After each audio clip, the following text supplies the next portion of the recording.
우리 목사님은 절간에 가도 새우젓을 얻어 잡수실 수 있는 분이에요. 왜? 눈치가 빠르시거든요. 이 목사님한테 부러운 게 있어요. 참 부지런하시고 성실하시고 열성이 많으세요. 열성이. 뭐 저 목사님이나 나나 안 지나서나 똑같은 사람이긴 하지만 좌우간 우리 목사님 뵈면 존경스러워. 아주 얼마나 열심 있고 열성으로 하시는지. 감사합니다. 우리 강 목사님에서 다시 한번 박수 부탁드립니다. 감사합니다. 이번에 우리 박다니엘 목사님 모시고 말씀 듣도록 하겠습니다. 저희 교회에서 화요일마다 말씀 포럼을 하는데 이 목사님이 많이 와서 설교를 해주시거든요. 너무 많은 목사님들이 은혜를 많이 받으세요. 오늘도 크신 은혜가 하나님의 은혜가 계실 줄 믿습니다. 아멘. 모시겠습니다.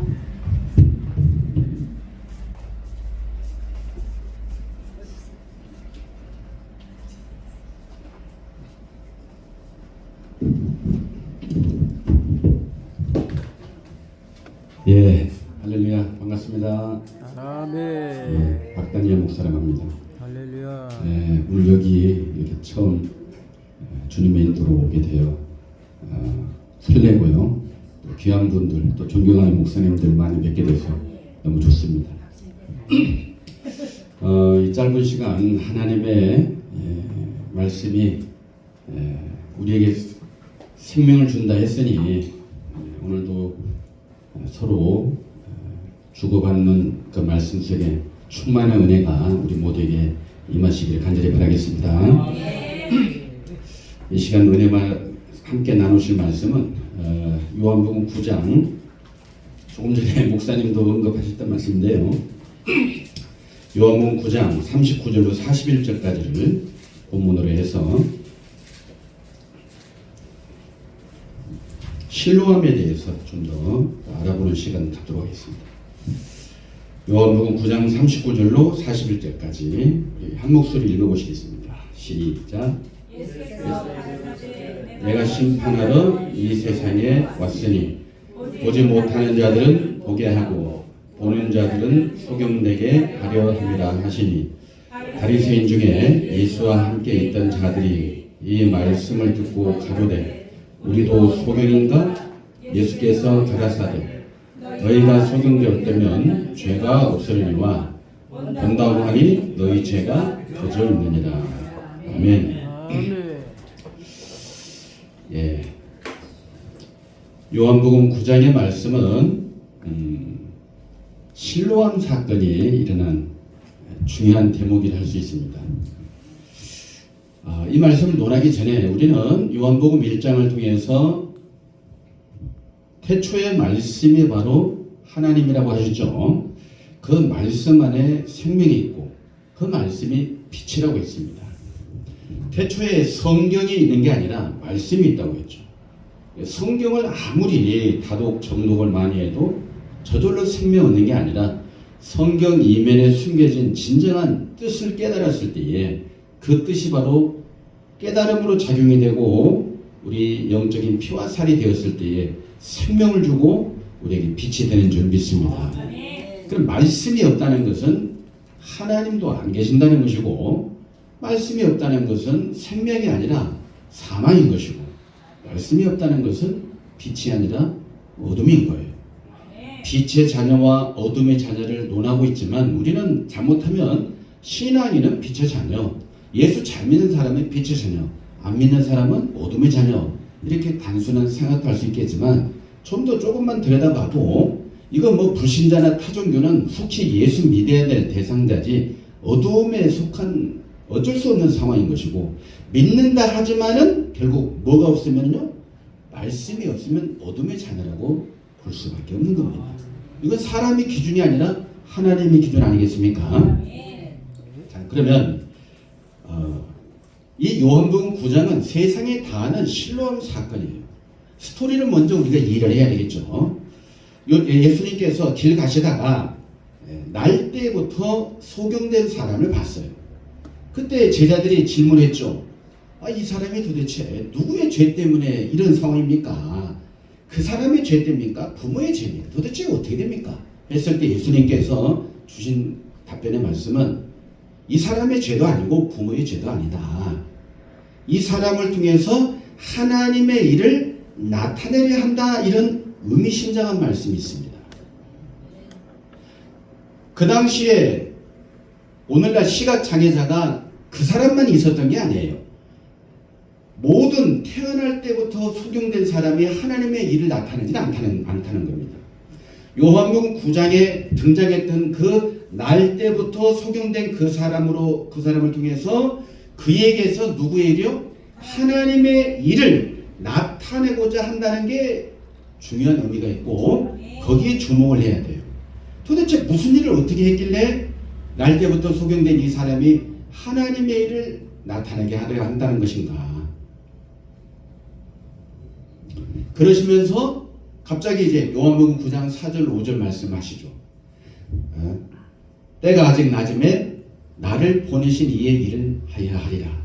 밤이 오리니 그때는 아무도 일할 수 없느니라. 또 내가 세상에 있을 동안에는 세상의 빛이다. 이런 말씀 하시면서 비로소 그 날 때부터 소경된 사람에게 어떻게 하셨습니까? 땅의 흙에다가 진흙에다가 예수님의 침을 이제 범벅에서 진흙에서 진흙으로 그 사람의 눈을 이제 진흙으로 묻힌 다음에 실로암 못에 가서 씻으라 해서 결국은 씻고 왔더니 낫게 되는 기적적인 사건이죠. 이걸 뭐 모른다 하겠습니까? 읽어보면 아는 것인데 문제는 이 실로암의 사건을 통해서 우리에게 시사하는 바가 뭐냐? 예수님은 분명히 기적을 베푼 것이 사실이고 그 단순히 예수님이 병 고치기 위해서 이 땅에 오신 것인가? 육신의 병을 고친 것은 메시아로서의 어떤 권능의 권세고 그렇지만은 실질적으로 하나님의 일을 하고자 하는 예수님은 단순히 육신의 병 고침의 은사를 나타내고 표적 나타내고 기적을 나타내기 위해서 이 땅에 오신 것은 아니라는 거죠. 사실상 날 때부터 소경된 이 사람을 통해서 하나님의 일을 나타내고자 한다 했으니 결과적으로 그 기적적인 역사 이면에 하나님의 뜻이 가려져 있다는 것이죠. 눈치로 다 알 수 있어요. 그래서 육신의 그 소경된 그 얼마나 비참하겠어요. 태어나면서부터 눈이 가려졌으니 얼마나 힘들겠습니까? 사람은 이렇게 표현하기도 합니다.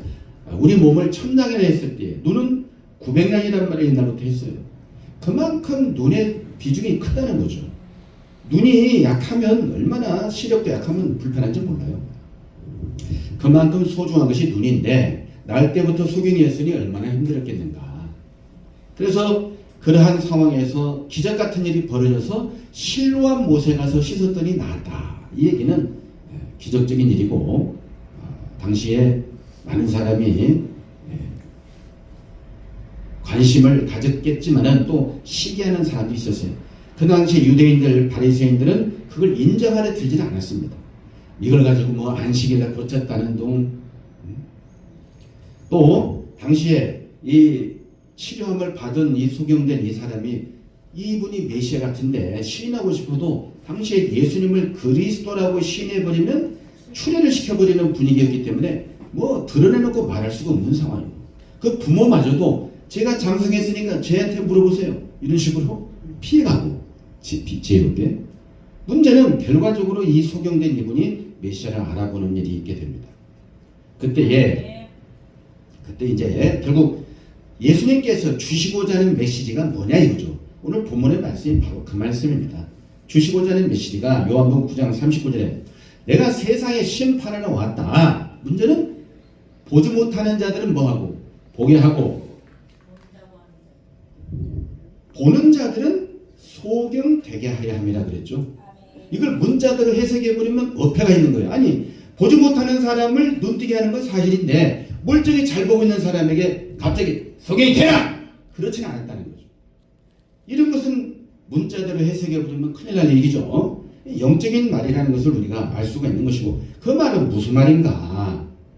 그 말을 듣던 이 옆에 있는 바리새인들이 하는 말이 우리도 소경인가? 이런 말이죠. 40절에 바리새인 중에 예수와 함께 있던 자들이 이 말씀을 듣고 가로되 우리도 소경인가? 자기는 아니라는 것을 내세우고 있죠. 예수께서 가라사대 너희가 소경되었다면 죄가 없으리니와 본다고 하니까 너희 죄가 그저 있다라고 딱 정리를 하고 있습니다. 여기서 우리가 생각해 보실 것은 예수님은 이 땅에 저절로 오신 것이 아니라 누가 보내셨습니까? 하나님께서 보내신 메시아입니다.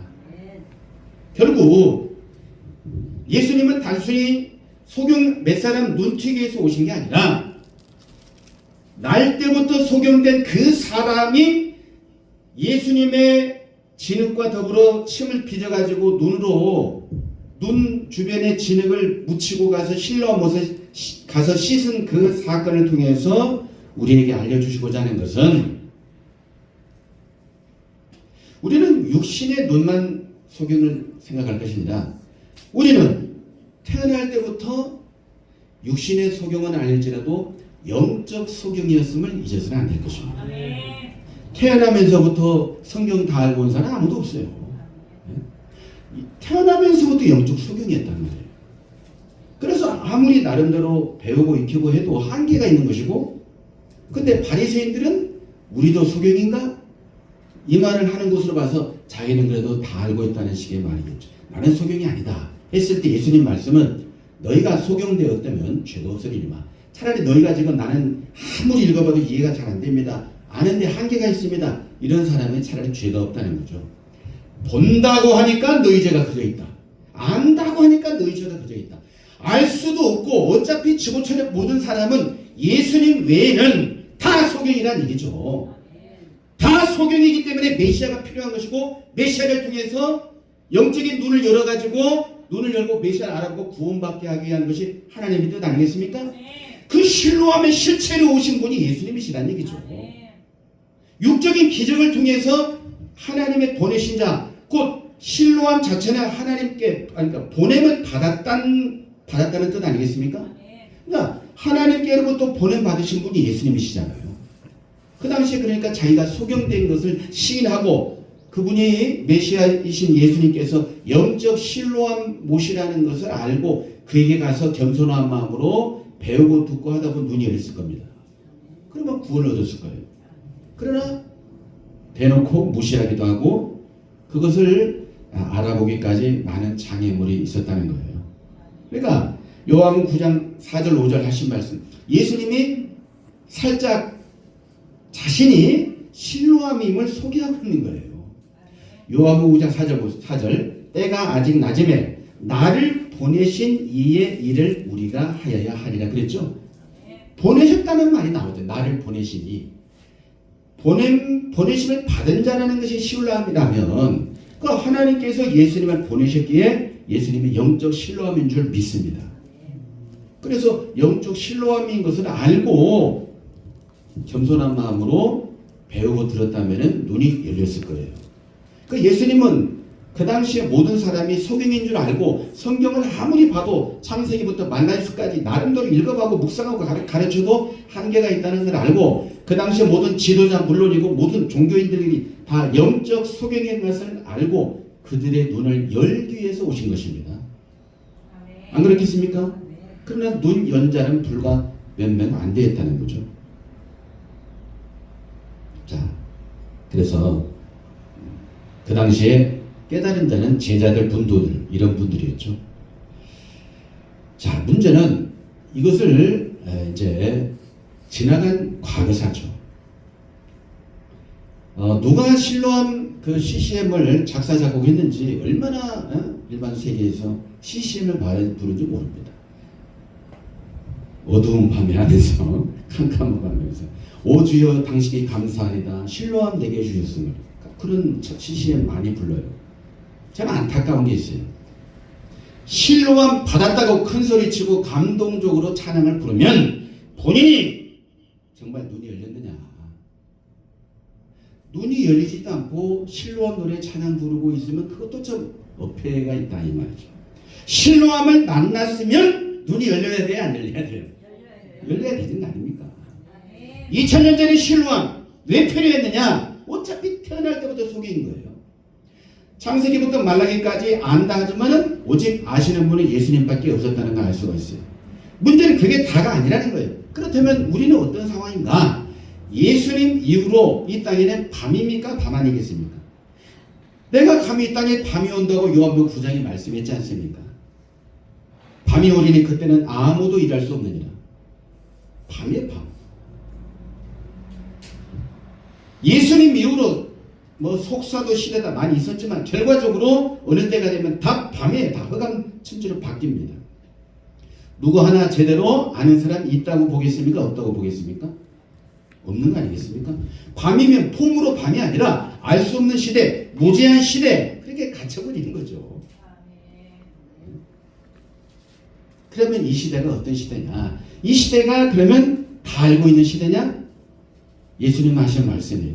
이 시대도 마찬가지로 안약이 필요한 시대인 거예요. 안약이 왜 필요합니까? 눈이 시원치 않기 때문에. 육적인 눈, 영적인 눈. 영적인 눈이 시원치 않기 때문에 안약이 필요한 것입니다. 근데 안약이 필요한 줄을 사람들이 알겠어요? 모르겠어요? 잘 모른다는 거예요. 계시록 3장 18절에 이런 말씀이 있습니다. 내가 너를 권하노니 내게서 불로연단한 금을 사서 부유하게 하고 흰옷을 사서 입어 벌거벗은 수치를 보이지 않고 안약을 사서 눈에 발라 보게 하라. 누구한테 하신 말씀이냐? 라오디게 교회 사장이 하신 말씀이고 귀 있는 자는 성령이 교회들에게 하시는 말씀을 들으라 했습니다. 교회 다니니까 다 눈 여는 게 아니고 교회 다니니까 안약을 바르라 그 말이죠. 왜? 어차피 날 때부터 뭐니까? 소경이니까. 이 시대도 진정한 안약을 발라야 됩니다. 실로암 찬양만 열심히 부르는 것이 다가 아니라 진정으로 내가 창세기부터 계시록까지 확실하게 열리지 않으면 꼭 간단한 거죠. 눈 감으면 아무것도 안 보이지만 눈 떠버리면 보는 게 길이 훤히 보이지 않습니까? 내가 영적인 눈이 열렸다는 것은 영적인 길을 안내하고 있는 성경이 훤히 보여줘야 되는 거 아니겠어요? 보여야 눈 뜬 거예요. 근데 보이지 않은 것에 대해서 탄식하고 괴로워하는 사람이 그나마 살아있는 사람 아니겠어요? 그러한 사람들에게 안약도 전달 효과가 빠를 겁니다. 그래서 이 주님께서는 누가복음 14장에 혼인잔치에 많은 사람을 초청한다는 겁니다. 그때에 초청했을 때 저마다 오기를 싫어한다고 되어 있죠. 나는 밭을 샀다. 나는 소 5개를 샀다. 막 그토록 강권적으로 채워도 안 와요. 그랬을 때에 나가서 사람들을 초청한 그 말씀 중에 하나가 이런 말씀이 있어요. 빨리 사거리에 나가서 가난한 자들과 병신들과 소경들과 이런 사람을 데려오라는 거예요. 이게 육신적으로 문자대로 해석해서는 될 일이 아니라 영적으로 그와 같이 아까 그랬죠? 너희가 본다고 하니까 너희 죄가 그저 있다. 소경되었다고 시인하는 사람이 천국 혼인잔치에 더 빨리 간다는 거죠. 네, 그래서 오늘날도 우리가 조금 더 겸손한 마음으로 안약이 필요하면 빨리 안약을 통해서 처방을 받고 실로암이라는 그것이 단순히 요한복음 9장의 2000년 전의 기적이 아니라 정말 실로암을 알아본다는 것은 대단한 것입니다. 요한복음 17장 3절에 영생을 유일하신 참 하나님과 그의 보내신 자 예수 그리스도를 아는 것이라고 했죠. 보내신 자. 성경에 보내신 자, 보냄받은 자 이런 다각도의 말씀이 많이 있거든요. 그래서 정말 보냄받으신 예수님, 영적 실로암 되시는 예수님께 나아가서 배우고 들은 제자들이 눈이 열린 것이죠. 다른 사람이 열린 게 아니라 그러니까 저절로 열린 사람 아무도 없습니다. 실로암 못에 가서 씻어야 됩니다. 오늘날도 하늘에 주시는 말씀 예수님의 침을 진에게 진징인 것처럼 입에서 나오는 침과 같은 진리의 말씀이 내 진흙과 섞여야 돼요. 그래야 내가 눈이 가려져 있구나. 내가 지금 소경이야 하면서 그런 속으로부터 탄식이 나오고 실로암 못에 가서 씻었을 때에 영적 눈이 열리게 됩니다. 그런 일이 우리에게 도래한다는 것도 암시적으로 좀 알 수 있고요. 아무쪼록 우리 모두가 실로암을 열심히 부른 만큼 정말 찬송만 뜨겁게 부를 게 아니라 나도 아직도 뭔가 열리지 않았다면 신뢰함이 필요하다는 걸 알 수가 있고요. 우리가 또 좋은 안약이 있으면 서로 서비스도 해주고 나눠서 바르면 훨씬 더 효과가 빠를 것이라고 생각을 합니다. 어차피 사람이 볼 때 그게 아니고 하나님 보실 때는 조금 미안한 말씀이지만 날 때부터 다 뭐예요? 소견입니다. 이걸 빨리 시인해버리고 안약 찾는 사람이 똑똑한 사람이고 아니야 나는 다 알고 있어 할렐루야 이런 분들은 좀 저쪽에 잘 안 보일 것 같아요. 그래서 실로암 저도 많이 불렀고 말씀의 깊이를 좀 느껴보니까 안타까운 마음에 정말 이 시대도 실로암이라는 것이 말로만이 아니라 찬양 열심히 뜨겁게 불린다고 해서 성경을 읽는 것도 아니고 정말 안약을 발라서 확실하게 눈을 열고 2000년 전에 소경된 바리새인아 혼났잖아요. 그런 것처럼 지도자가 먼저 눈을 열고 저 영적 눈이 닫혀있는 수많은 사람을 옳은 길로 이끌어갈 수 있는 우리 모든 지도자분들이 되시기를 주님의 이름으로 기도드리겠습니다. 네, 감사합니다.